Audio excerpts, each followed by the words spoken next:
Assalamualaikum warahmatullahi wabarakatuh.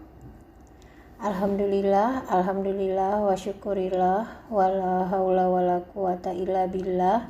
Asyhadu an la ilaha illallah wa asyhadu anna Muhammadan abduhu wa rasuluh. Amma ba'du. Ibu-ibu Aisyah yang saya hormati, syukur alhamdulillah pada kesempatan ini di masa pandemik yang belum berakhir sampai hari ini, kita dapat bertemu, berkomunikasi dalam keadaan sehat. Perkenalkan, saya Eni Widestuti dari Majelis Kesehatan PDA Kudus.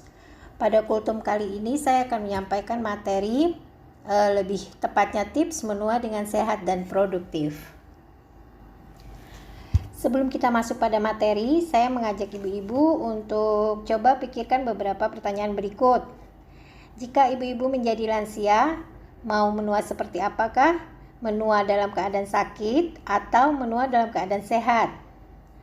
Kemudian, apa yang ibu-ibu harapkan ketika menua? Menua bersama keluarga kah? Menua bersama suami tercinta? Atau menua bersama teman-teman komunitas ibu-ibu?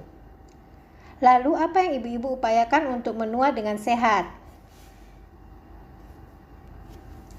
Ibu-ibu yang dirahmati Allah, pada umumnya kita semua akan melalui siklus kehidupan manusia, mulai dari bayi, balita, anak-anak, remaja, dewasa, kemudian menjadi lansia.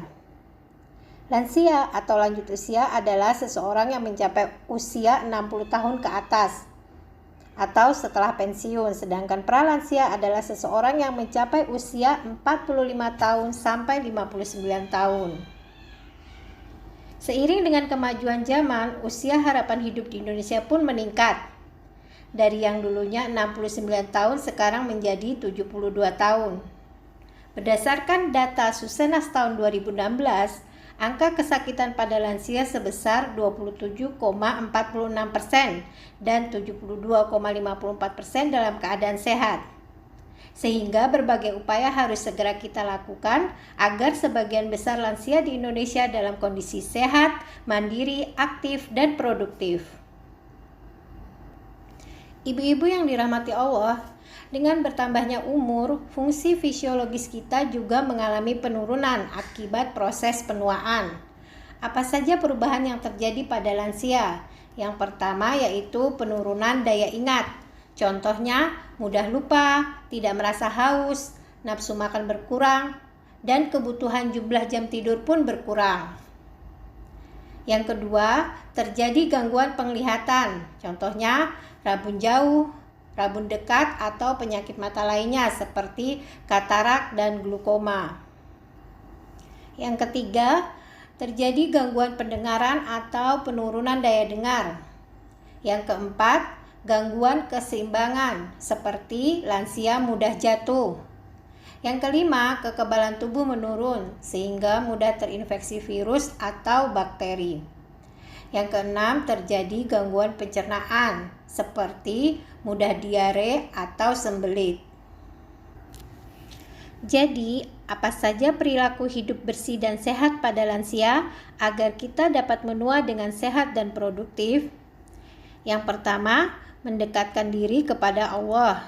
Contohnya mengikuti pengajian atau kajian-kajian tentang agama. Yang kedua, pengaturan gizi dan diet seimbang. Masing-masing orang mempunyai kebutuhan gizi yang berbeda satu sama lain. Kebutuhan gizi seseorang dipengaruhi oleh usia, berat badan, jenis aktivitas, dan faktor infeksi. Dalam hal pemenuhan gizi lansia perlu mengkonsumsi makanan gizi seimbang. Metode isi piringku dapat menjadi acuan sajian sekali makan. Aturan pembagian porsi makan dalam isi piringku yaitu setengah porsi piring makan terdiri dari 2/3 sayuran dan 1/3 buah-buahan dengan berbagai macam jenis dan warna. Sedangkan setengah porsi lainnya terdiri dari 1/3 porsi lauk seperti ikan, ayam, atau kacang-kacangan. Dan 2/3 piring makan dipenuhi oleh karbohidrat. Dianjurkan karbohidrat kompleks seperti nasi merah, ketela, jagung, dan sebagainya. Lalu, apa saja makanan yang perlu dibatasi oleh lansia? Yang pertama, konsumsi gula, garam, dan lemak dalam pengolahan makanan sehari-hari.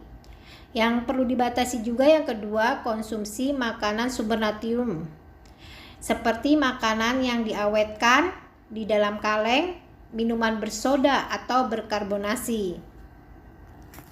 Kemudian yang ketiga, pemeriksaan kesehatan secara teratur minimal 1 tahun sekali untuk deteksi dini terhadap penyakit kronis, karena tidak semua penyakit yang datang itu tiba-tiba. Kemudian yang keempat, memelihara kebersihan tubuh dan kebersihan gigi dengan cara mandi 2 kali sehari dan gosok gigi sesudah makan dan sebelum tidur.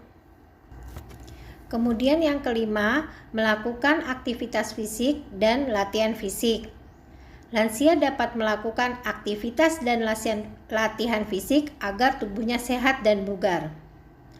Aktivitas fisik adalah setiap gerakan tubuh yang dapat meningkatkan pengeluaran tenaga dan energi. Contohnya, berkebun, menyapu, membersihkan rumah, dan bermain bersama cucu. Sedangkan latihan fisik adalah bentuk aktivitas fisik yang terencana, terstruktur, dan berkesinambungan dengan gerakan tubuh yang berulang-ulang, serta ditujukan untuk meningkatkan kebugaran jasmaninya. Contohnya, senam, jalan sehat, jogging, bersepeda, berenang, dan lainnya. Yang keenam, mengembangkan hobi. Ini bisa dilakukan di rumah maupun bersama teman-temannya, seperti menyulam, berkebun, memasak, dan lainnya.